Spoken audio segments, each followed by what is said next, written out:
이 사람이 살아가면서 꼭 필요한 것 중에 하나는 이 물질입니다. 이 사람이 살아가는데 이 재물이 필수적이라는 것은 사실 자본주의 사회에서만 통용되는 것은 아닙니다. 이 공산주의 사회에서도 이 사람이 사는데 이 물질은 필수적입니다. 먹는 것, 입는 것, 또 잠을 잘 수 있는 집, 이런 기본적인 것은 이 공산사회에서도 이 기초 재화에 속합니다. 그리고 공산사회에서도 이 물질이나 권력의 차이로 인해 이런 것들을 풍족하게 누리느냐, 그러지 못하느냐가 갈라집니다. 더구나 요즘 공산주의는 전부 수정주의 노선을 취합니다. 가장 폐쇄적인 북한도 마찬가지죠. 왜냐하면 완벽한 공산주의는 사실 이게 불가능합니다. 그래서 개인의 사유재산에 대한 욕구를 어느 정도 수용할 수밖에 없어서 이 수정주의를 택하는데, 이럴 때 물질적인 차이는 더욱 두드러질 수밖에 없습니다. 이렇듯 재물은 인간 생활의 가장 필수적인 물품들을 구매하는 수단이 됩니다.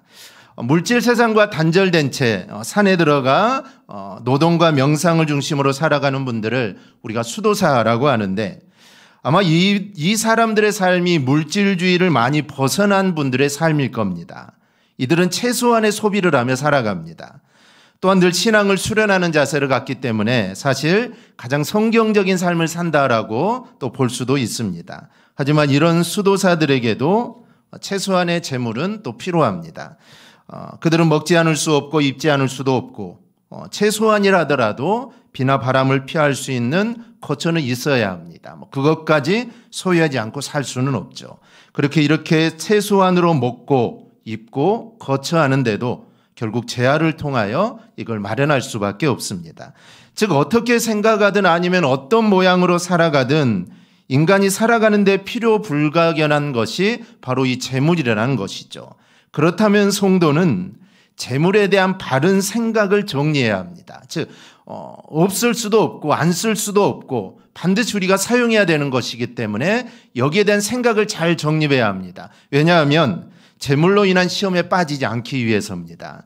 이 산상수훈에는 하나님의 나라의 삶은 물질에 대해서 어떤 관점을 가져야 하는가를 우리에게 말씀합니다. 그래서 오늘 본문을 통해 하나님의 나라 백성다운 재물관, 그리고 하나님의 나라의 백성은 재물에 대하여 어떤 자세를 가져야 하는지 말씀을 통해 우리가 좀 함께 살펴보려고 합니다. 먼저 보물을 어디에 쌓아야 하는지에 대한 겁니다. 오늘 19절은 이렇게 기록되어 있습니다. 너희를 위하여 보물을 땅에 쌓아두지 말라. 먼저 본문은 재물 또는 재화를 보물이라고 표현을 합니다. 여러분, 하찮은 것을 보물이라고 하지는 않습니다. 아주 귀한 것을 보물이라고 하죠. 그러니까 물질은 그렇게 귀한 보물이라는 것이죠. 물론 사람들이 물질을 그렇게 귀하게 보기 때문에 성경은 이 물질을 보물이다라고 이렇게 표현을 합니다. 근데 어떤 관점으로 보든 그 보물을 어디에 쌓느냐가 중요하다는 게 오늘 주님의 말씀입니다. 어디에 쌓느냐에 따라 보물의 가치가 달라집니다. 쌓는 것은 둘 중 하나입니다. 하나는 땅에 쌓아두는 것이고 또 하나는 하늘에 쌓아두는 겁니다.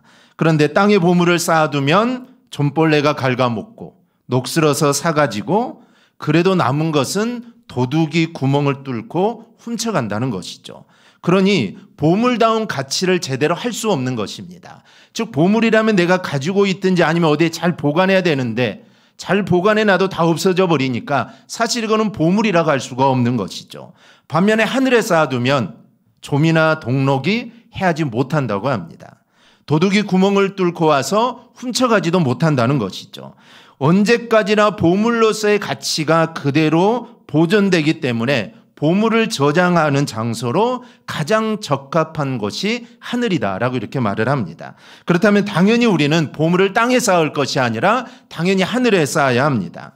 어느 사람도 좀 먹고 녹슬어 사라지고 도둑질을 당할 것을 알면서 그곳에 보물을 쌓아두지는 않을 겁니다.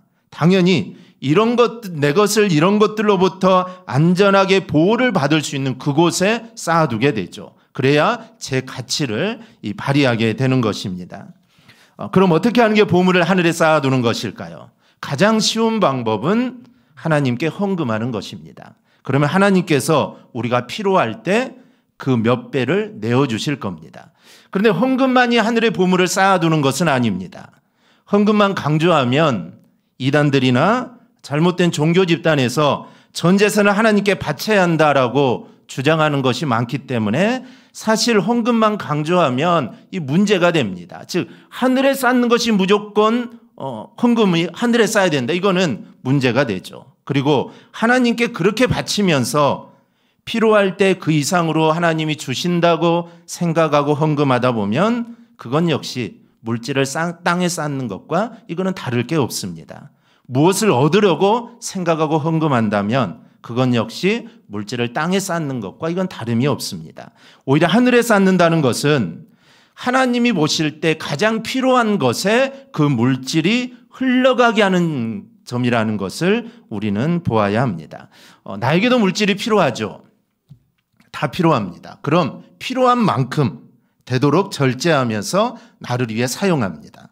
그리고 내가 다 쓰는 것이 아니라 그렇게 아낀 물질을 다른 사람들을 위해 사용하는 것이죠. 물론 사용하는 방법은 개인마다 다 다를 겁니다.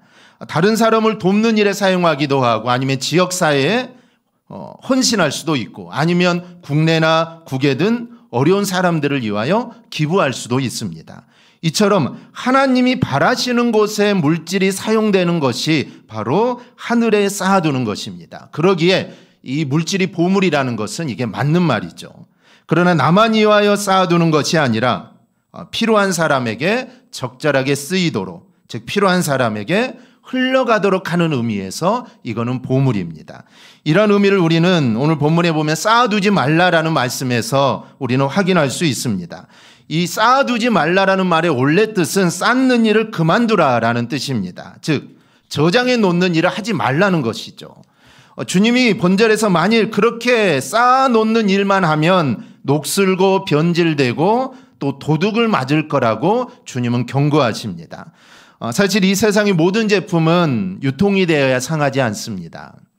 그냥 창고에 쌓아두기만 하면 못 쓰게 되고 녹슬고 또 도둑 맞게 됩니다.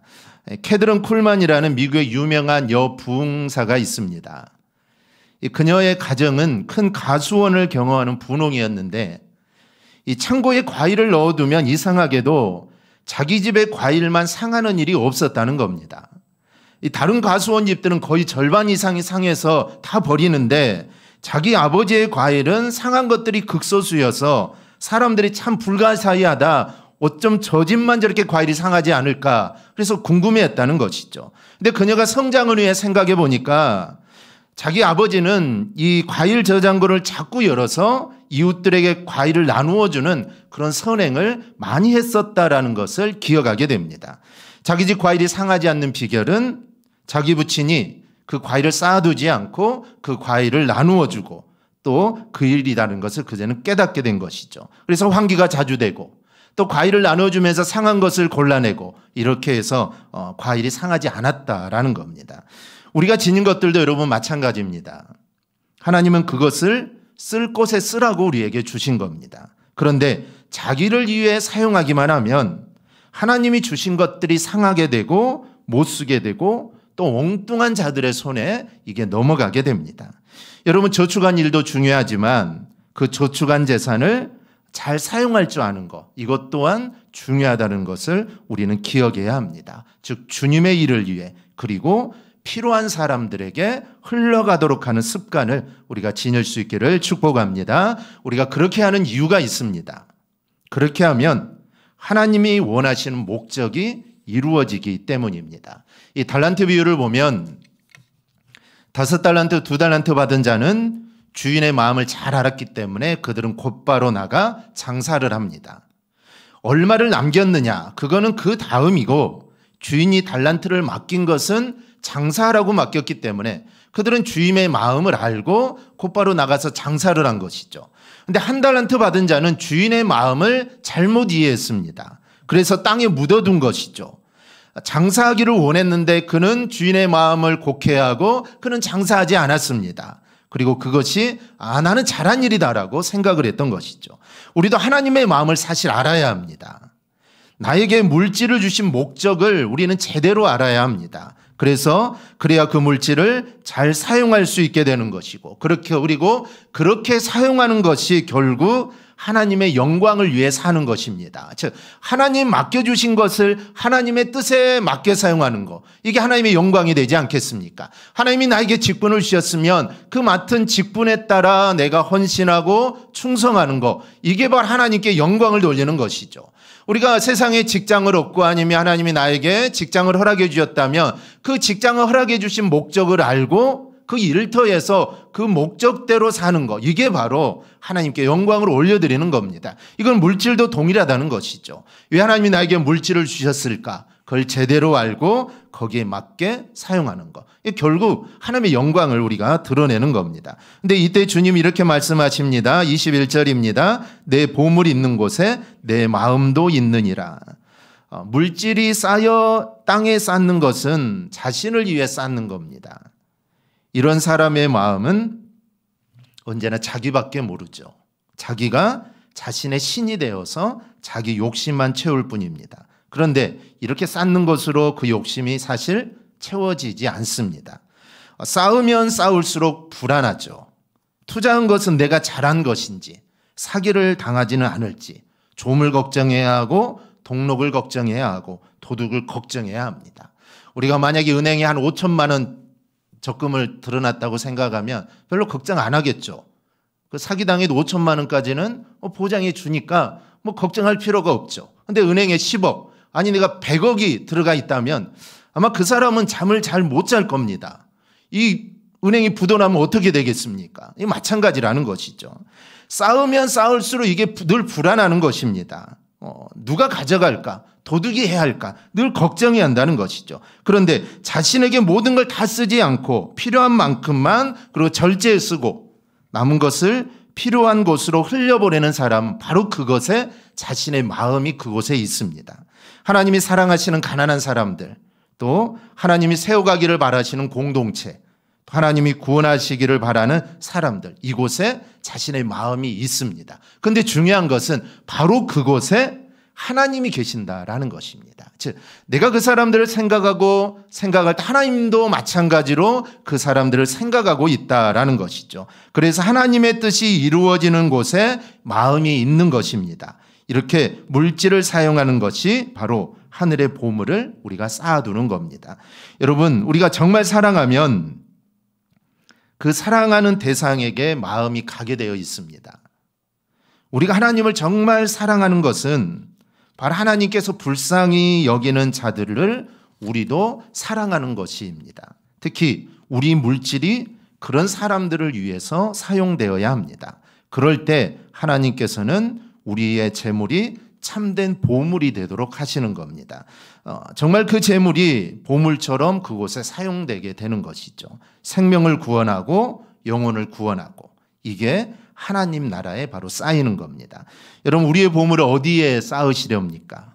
땅에 쌓는 건 여러분 보물이 아닙니다. 그건 다 사라질 것들입니다. 진짜 보물은 여러분 하늘에 쌓는 겁니다. 그것은 하나님이 주신 물질이 하나님의 뜻대로 흘러가도록 하는 겁니다. 우리의 보물을 하늘에 쌓는 여러분이 되기를 축복합니다. 두 번째, 우리가 어떤 주인을 섬기는지 생각해야 합니다. 재물에 관련해 생각해야 할 중요한 것 중 하나는 과연 우리는 누구를 섬기냐입니다.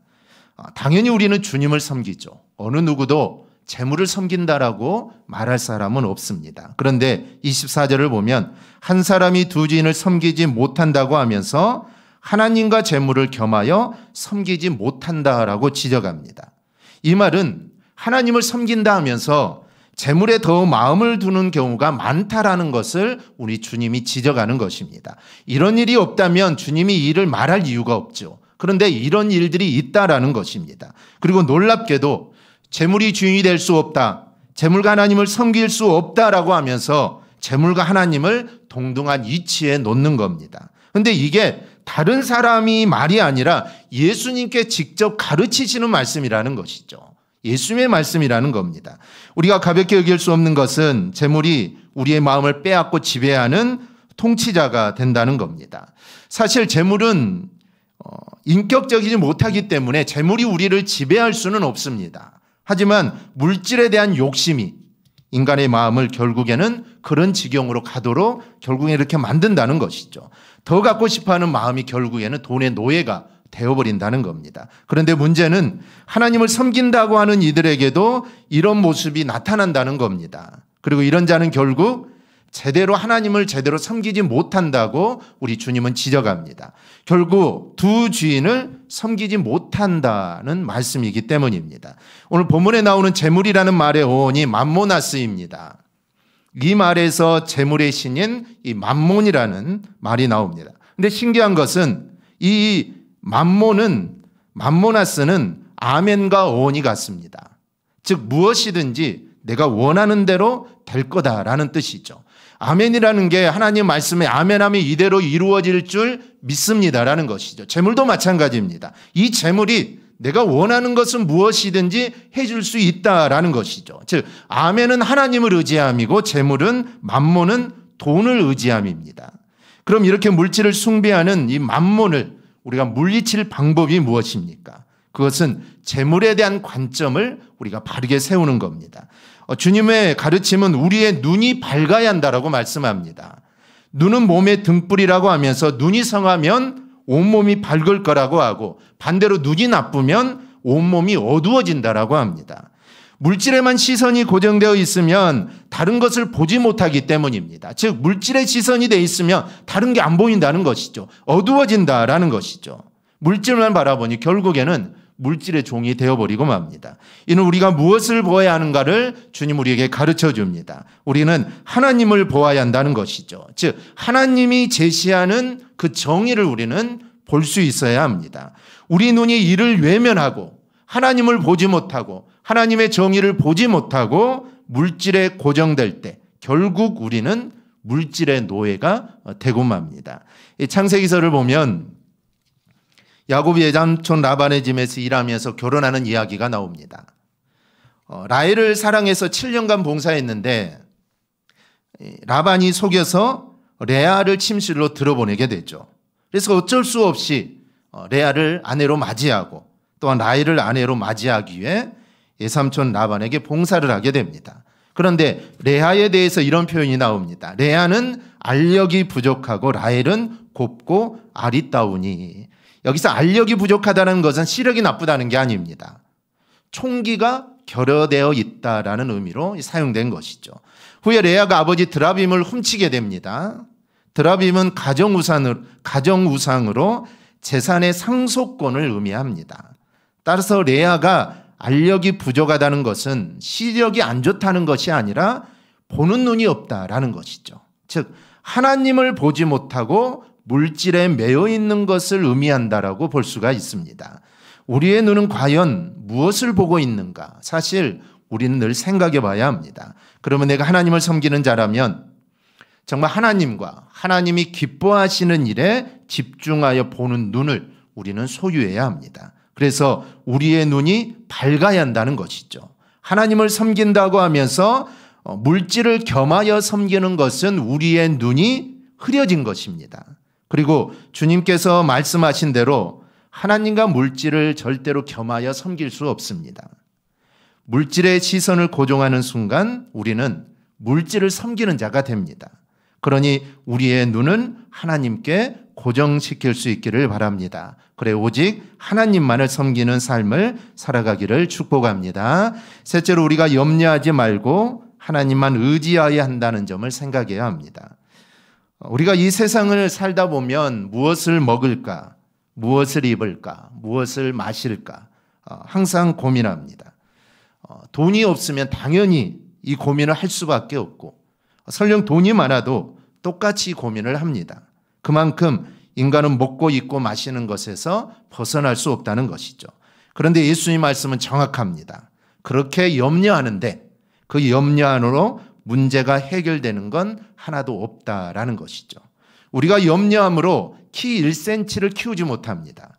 그런데도 여전히 우리는 염려를 끌어안고 산다는 것이죠. 예수님은 들풀과 새를 비유로 말씀합니다. 공중에 나는 새 누가 먹이지도 않고 누가 재우지도 않지만 하나님께서 그들을 자유롭게 하늘을 날아다니며 살게 하셨다는 것이죠. 들의 백합화는 누구도 길쌈하거나 돌보지 않는데도 솔로몬이 입은 모든 영화로운 옷보다 크게 더 아름답다는 겁니다. 이렇게 새와 들풀을 들어 이야기하시는 이유가 무엇입니까? 너희는 이것들보다 귀하지 아니하냐라는 것이죠. 오늘 이따 내일 아궁이에 들어가는 들풀도 하나님이 하물며 이렇게 입히신데 너희일까 보냐, 믿음이 적은 자들아 라고 말씀합니다.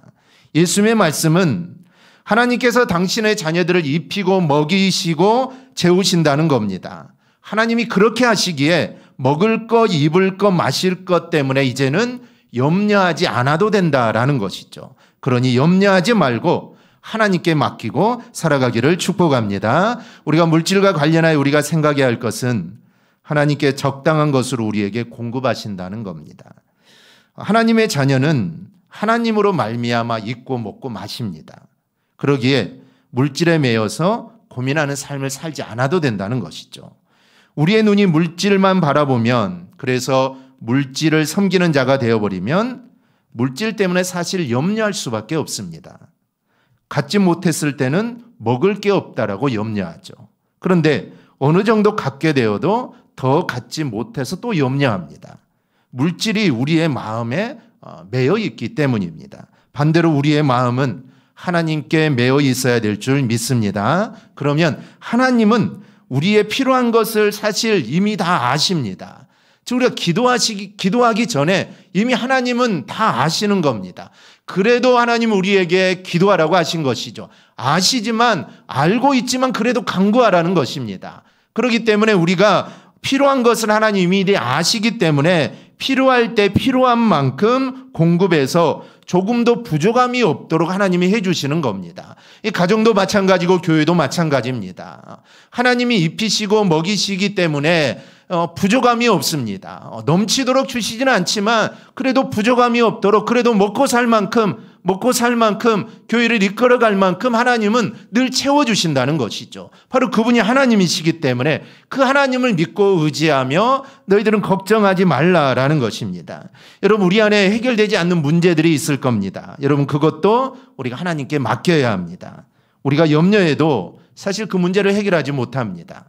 그 문제는 전능하신 하나님의 손에서 풀려야 합니다. 그러니 우리는 하나님과 하나님의 일에 우리는 관심을 갖고 나가야 합니다. 설령 물질 때문에 괴로워하더라도 여러분 그날로 족합니다. 물질에 우리가 초연할 수 있는 것은 하나님만 바라보며 하나님을 의지할 때 이게 가능합니다. 물질이 중요하지 않다라는 게 아니죠. 먹고 사는 것이 다 돈입니다. 그러나 그 물질에 매여서는 곤란하다라는 것이죠. 그 대신 물질을 하늘에 쌓는 우리 성도들이 되기를 축복합니다. 그리고 우리의 마음의 눈을 물질이 아닌 하나님께 두어야 합니다. 물질에 대한 염려가 아니라 하나님에 대한 믿음으로 물질을 넘어서는 삶을 꼭 살아가기를 바랍니다. 그렇게 살아갈 때 하나님의 나라가 우리 가운데 이루어지는 겁니다. 여러분, 하나님의 나라는 물질의 나라가 아니라 하나님의 나라임을 여러분 잊지 않기를 바랍니다. 그리고 하나님의 나라의 백성답게 살아가기를 주님의 이름으로 축원합니다. 아멘. 기도하겠습니다.